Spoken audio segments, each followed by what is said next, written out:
Mane en jaod bura manyatike Edik Omondi Anyanga okone jodak manyanza mondo ti kod thuolo mar winjruok e kind Raila Odinga kod jatend piny William Ruto mondo gimany kaka ginyalo timo ohala kod sirikal. Anyanga opuoyo okang'no kendo koni oganda Luo koro oikre e seto dongruok e sirikal. Koni mosruokno oyawo kinde maber mar thegruok kod siasa mar akwede.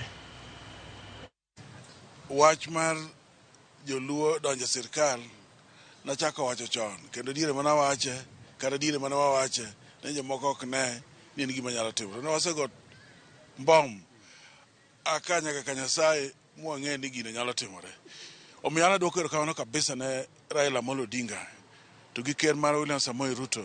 Mano gima duong' kabisa ne joluo, nikech ok inyal bedo oko mar sirikal mibed dhano. Sirikal ema nigi mwandu te, sirikal wuon signature, to signature nyaka bed go machiegni mondo gimoro amora losre. Omiyo signature manyo Raila ogoyo gi William Samoei Ruto biro konyo joluo e gik mang'eny. Jaluo biro goyo ohala gi sirikal. Jaluo biro kawo dongruok madongo e national government kadhi koni. Kendo jaluo biro winjo pogruok koro kabisa. Nosegi sama ka jaluo donjo e office to ng'ato nyaka lok ng'eyo to mang'a to koro ni jaluo koro tek. Ok inyal bedo piny kata kona moni wacho ni gini ok dhi budho, ni ok odhi budho, ni wang'e no dhi ketho kaka moko osekethore. Nonsense. Bed ng'ama nigi hope kidwa bedo ng'ama ngima. Bed gi yie ni nyalo timore.